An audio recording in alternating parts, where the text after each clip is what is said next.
All right, guys, I want to take you from zero to hero today. So we're going to talk about 10 easy ways to go from broke to complete financial freedom or retired or whatever your bigger goal is in regards to money. Guys, there's actually more than this out there, but I'm going to kind of give you these 10. These were kind of the biggest 10 that I could think of to get yourself basically go from that zero status all the way over here to hero status. And the best news is every single one of these is easy to implement, guys. There's nothing on here that's complex. It requires no advanced degree. You don't need to be a rocket scientist or anything else like that in order to do all 10 of these today that will absolutely put you on that path to being that hero. And guys, even if you don't want to listen to me on all the other steps on here, all the other ways to do this, the last one is critical. If you master that one, it's pretty much guaranteed that everything else is going to fall in line for you in regards to going from zero to hero. So don't miss out on that last one. So number one is take ownership. This one right here I put right up front because it's probably the biggest thing that will either set you up for success or failure on the next 9 that are coming here. People routinely do not take ownership of what goes on in their life. I know we've talked about it before on this channel, but I cannot emphasize it enough. You are in control of every single piece of your financial future. Now, sure, things happen that are outside of your control, but what you control is how you react to them. How are you prepared for them? What did you do in response to them? You control every single piece of that. What did you do in response to the stock market crashing in 2022? Did you buy the dip? Were you out there actively seeking the best investments? Or did you sit around and go, oh my gosh, this is so crazy. Inflation's out of control. I can't do anything. And you didn't buy anything at that stage because you let the fear take over. Either way, you have to own your decisions in that particular moment. I'm not saying it was awesome or great, but you got to own it. And if you're out there telling me, well, hey, Luke, I didn't have any money to buy the dip. Again, that's on you in the end. You didn't have good money habits. You didn't have money there prepared and ready to invest whenever the time came. I understand completely. You may be early in your journey and that's okay too. Totally understand. Maybe this is all just coming to light now. You've never thought about these things before. But to say it's not your fault and not take ownership of what happened and then take ownership of making the changes so that way it doesn't happen again, that's what I'm talking about. Taking ownership of what goes on in your financial life is the first step to going from zero to hero. I know it's not popular, but you guys come to me for the truth without the hype, and that's exactly what that is. Number 2, learn how to invest. Now, it is virtually impossible unless you're going to start a business and take it public and go that route. It is virtually impossible to go from zero to financially free without investing. Now, I personally, in the blacklist, obviously specifically, we talk about investing in real estate, in the stock market, but you have to learn how to do those things. It's not as easy as, hey, let me watch a couple of YouTube videos. Now I'm a stock investor. Let me watch this video, this video over here, a 15-minute video on how to be a real estate investor. Now I'm a real estate investor. You have to put in the work to actually learn how to do that. Now, I can tell you up front, because I have a stock channel, I have a private investing group and everything else along with that, it's not hard. The math is not hard. None of it is hard. It just requires hard work. That is the only hard piece to it. And it's the same exact thing with real estate. As a matter of fact, for me, the numbers in real estate are actually easier. The hard work is just getting all the different pieces of real estate investing lined up and building up your knowledge in those so that way you can do it effectively and efficiently and safely. I know it seems like a long time, but take a year. Learn how to invest in a couple of asset classes and it will change your life forever. And for those folks out there saying, I don't have a year, I don't have time. Well, guess what? It's going to be 5 years from now and you're going to be in the same exact spot you were right now. And you're going to look back and go, man, if I would have done that first year, like Luke said, and just did it for a year, I would be 4 years into that journey right now. And I can guarantee you, you would be wealthier. You would have a much better base, a much better understanding, and have a lot more assets to build off of, or in some cases, actually be to that retirement point, to that financial freedom point. And you're trying to tell me it's impossible. I know that is simply not true. Our experts and our blacklist group have done it.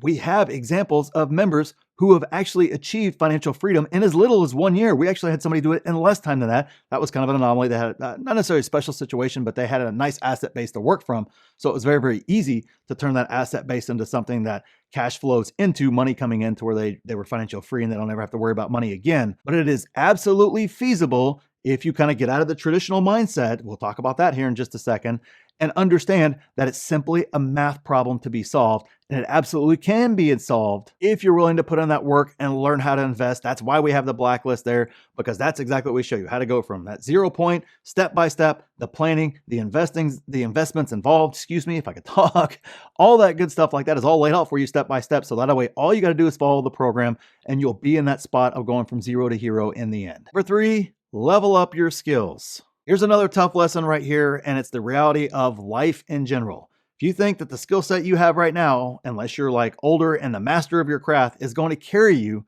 the rest of your way through your career, unfortunately, you are mistaken. There are levels to these games. There are levels to advancing in your job. If you can get a master's degree, a doctorate degree, and that would advance you in your job, great, do that. Maybe there's other certifications you can get within your job.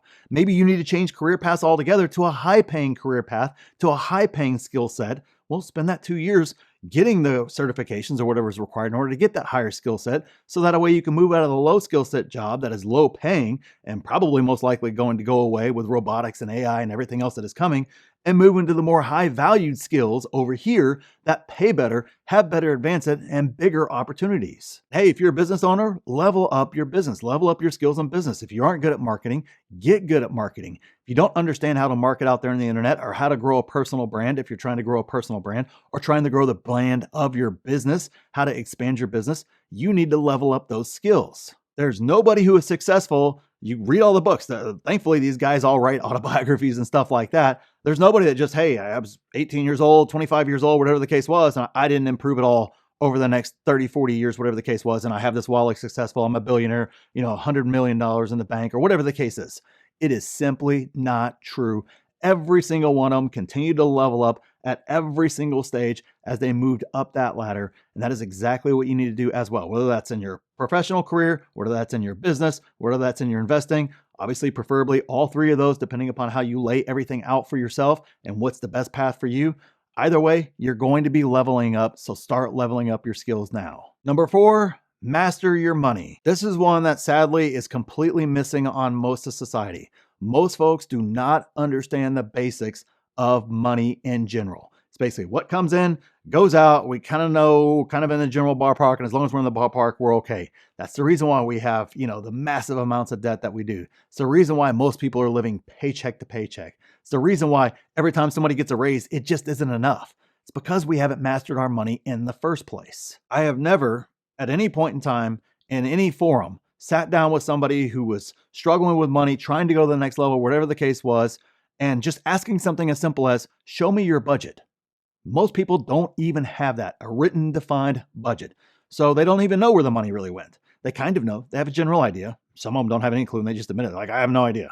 Just money comes in, money goes out, and when I need more, I put it on credit cards, or an emergency comes, it goes to credit cards. Whatever the case is, you have to learn to master that money. It starts right there with a budget, and then cutting expenses from there, doing the actual math. That's the first thing we do in the blacklist. We do the math for you.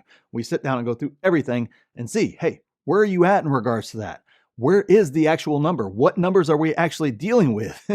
Kind of first off, we can't even, look to project the plan for you if we don't even know where we're starting at. So you've got to start right there. And then we start building in those good money habits from there, teaching you to master your money, because that right there is the key to all of it. If you think a bigger salary is going to solve your problem, you're wrong. Statistically, you are wrong. It happens. That's why lottery winners go broke all the time. That's why people who come into money all of a sudden go broke all the time. And oh, by the way, it's not something new. It's biblical. It's out there in all kinds of Chinese proverbs and all kinds of other proverbs and, all these wise sayings that have been around for thousands of years. It all says the same exact thing. If you don't learn how to master your money and you can't save money when you're making $50,000, I can assure you making $150,000, although in the short term might very well create a bump, but over the course of a couple of years, your poor money habits are going to catch up to you and you'll be right back in the same exact spot, except with a much bigger debt load, a much bigger burden, and a lot more stress and a lot more everything else. You can argue with me if you want, but statistically, that's where you're going to land. So if you don't master your money at $50,000, $150,000 isn't going to help you. Master your money now. Number 5, create a plan. Now, when I say create a plan, I mean sit down, write out a written plan of how you're going to go from 0 to hero, right? 0 to financially free. Have that plan written out. Lots of people, when I discuss with them and we talk about it, their plan is to get rich, to retire. Cool. What does that mean? Some people can retire on $300,000, and saying we can't is simply not true because we have members that are doing exactly that. For other folks, because of their lifestyle and their other needs or their other wants in life, they need $3 million to retire. And yes, I know folks who need $30 million to retire as well. I'm not saying one is right and one is wrong, but you have to define it. You have to define it and then write out a plan to get yourself there, or else you will never actually take the steps in order to get yourself there. It is so easy to have poor money habits when you don't have a plan to actually get there because you have nothing to execute to, right? It's kind of like saying, I want to lose weight. Great. What are you going to do about that? How many times a week are you going to work out? What are you going to start tracking your calories? You then start seeing how many you need in order to kind of find out your maintenance calories. And then obviously making sure you're staying below that maintenance calorie line so that way you can burn fat. What's your plan for that? If you have no plan, you're going to do nothing because it's going to come down to the first day and you're kind of like, okay, what do I do now? Well, nobody knows because you didn't plan it out. You've got to plan this stuff out. And I'm telling you guys right now, maybe I'm just old school, but I write out a written plan. It is on paper. The steps I need to take are up on a calendar. They're also in my day planner as well, daily tasks that I do every single day, step by step by step. So that way I am making progress towards my goals every single day. My plan is set in place, and my plan is a multi-decade plan in a lot of scenarios, but I am taking daily steps to reach those goals a decade into the future or more. And because I've been doing this for a long time, guess what happens? I seem to get lucky a whole heck of a lot. A lot of good things seem to happen. Sure, my plan may change, but I'm already 50% of the way there, so my change is very minor. I'm not starting all over from scratch because I'm already moving in the right direction in general in the first place. Take it seriously, have a plan, and write it out. Number 6, respond. Don't react. So what I mean by this, and it's a great quote that I read a little while ago, is when things happen in life, you need to respond to it, not react. The difference is a reaction is emotionally driven. And we rarely make the right decisions, especially since this channel is about financial freedom and retirement. You rarely make the right decisions based upon emotion. But when you're responding, it means that there's thought behind it. You don't respond without a thought. You react without a thought. You don't respond without a thought. And typically that response is based upon your plan in the first place. I know what I'm going to do if the stock market crashes. I know what I'm going to do if I'm presented with a business opportunity or a real estate opportunity. I know what I'm going to do in a lot of different scenarios, not because I plan for every scenario, because you can't plan for every scenario, but because I have a plan in general in the first place.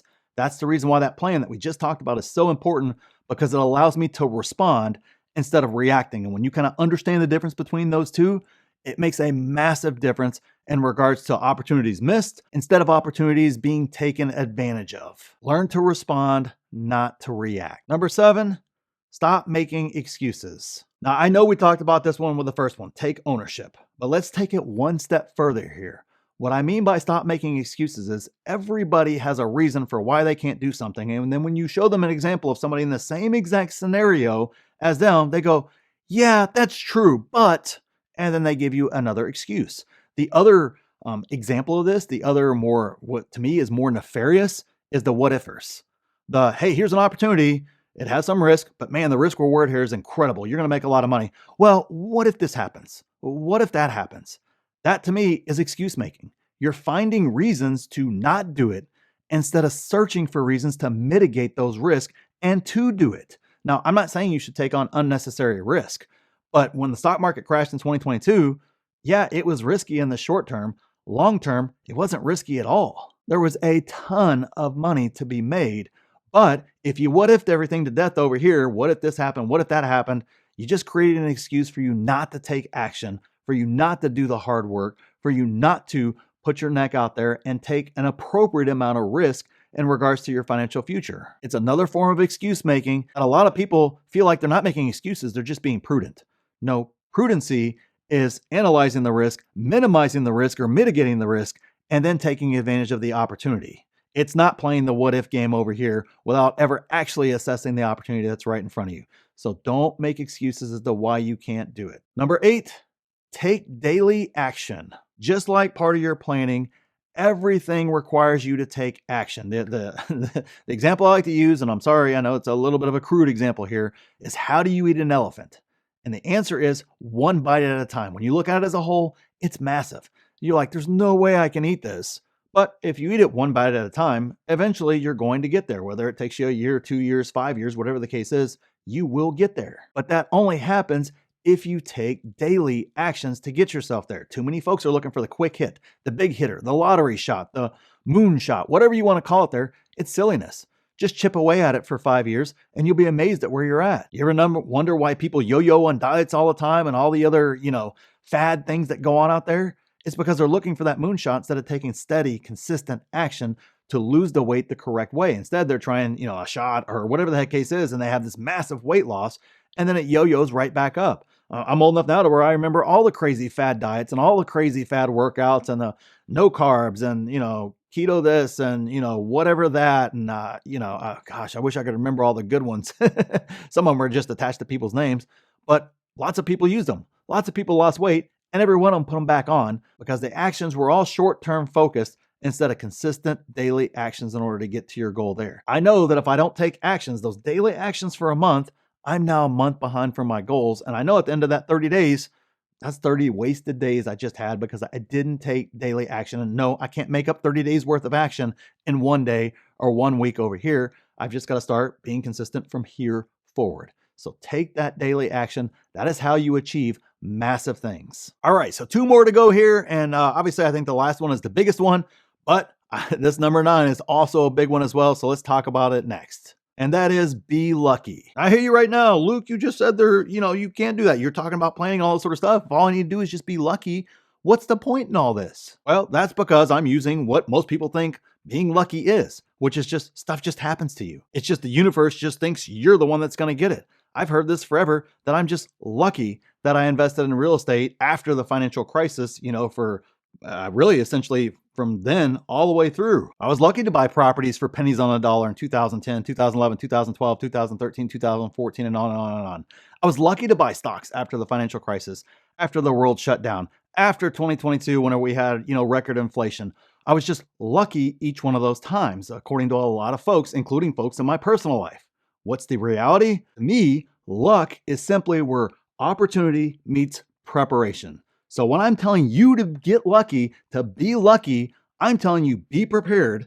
So when an opportunity arises, you can take advantage. Do not wait until a crash happens to figure out your money loops and try to build up money in order to buy the stock market crash. It's not how it works. You won't get there. You have to be prepared ahead of the opportunity. Then you seem to get lucky over and over and over again. And I found that to be true with every single successful person that I have studied. They seem to get lucky all the time, but yet when the opportunity presented itself, they were prepared to take advantage every single time. It's not like they were just kicking back on their couch and, oh, hey, this thing fell out of the lap and hey, what do you know? It just happened. Never read that anywhere. However, I've read lots of times where people were prepared and then this opportunity came out of nowhere, which is typically where it comes from, and they were able to take advantage because they were prepared. So to me, be lucky, but be lucky in the context of where preparation meets opportunity. And finally, be different than the 99%. This one might be the hardest one for everybody to do because there is so much pressure to be like everybody else. Society is set up and told you if you're not doing what the 99% is doing, you're wrong. You're the anomaly. You're the one that's taking on all the risk. You're the one that's going to fail. And I believe the exact opposite is true. The biggest risk is working a job and not really investing. The biggest risk is not getting into real estate. The biggest risk is not getting out there and starting that business, starting that side hustle. The biggest risk is watching TV all the time and Netflix all the time and knowing, quote unquote, knowing what's going on in the news all the time and being informed and all other garbage like that keeps you scared to death to do anything. And oh, by the way, they're wrong 99% of the time, especially when it comes to investing. But yet that's what normal people do. Normal people told me for years, you're crazy to be investing in real estate. You're crazy to not be spending all your money. Why don't you have a nicer car? Why don't you have a nicer house? You're crazy to not live life right now. And yet those same exact folks all these years later have no financial future. They're going to be working until they are dead. Unfortunately, that's the sad reality. And that's what the 99% does. But yet I'm the weird one. I was the one that took on all the weird risk. I was the one that was ruining my life, but yet I'm the one that achieved financial freedom a long time ago. I'm the one that doesn't have those same concerns with money. I'm the one that doesn't have to get up and go into an office every day. If I feel like just staying at home, I can stay at home. If I feel like taking a trip anywhere in the world, I take a trip anywhere in the world. I have that level of freedom, because I chose to not look like the 99%. As a matter of fact, the moment I hear something that the 99% agrees with and everybody thinks is great, I get scared. I go in the exact opposite mode now because generally that's a disaster. You know, everybody said invest in real estate in 2007 when it was at its peak and I couldn't make sense of any of the numbers and I didn't know what the heck was going on. I just knew the numbers didn't work. But that was the best time to invest in real estate, right? Same exact thing, 2021, best time to buy stocks, everything to the moon. No, those were all the worst times to make those type decisions. So for me, when I am different than everybody else, I know that I'm on the right path. And that's exactly where I want you to be too. If you want to go from zero to hero, you have to look different than everybody else. You have to make decisions that are going to make your family, your friends, your coworkers, everybody think you're freaking nuts. When you do things like that, you most likely are on the right path. So if you want to go from zero to hero, that is probably the most critical thing you have to do in order to get yourself there. And of course, if you want step-by-step how to go from zero to hero, everything from what to do, what the numbers are, what your money's like, how to get there, the time frame to get there, what to invest in order to get yourself there, and everything else, check out the pinned comment for the blacklist where we lay all that out for you, and we include free coaching and a lot of other things involved in that group. If you're ready to commit and go from zero to hero in as short as 1 year and as little as $300,000, check out the pinned comment and see if a membership's right for you. So thanks for watching, and we'll see you in the next video.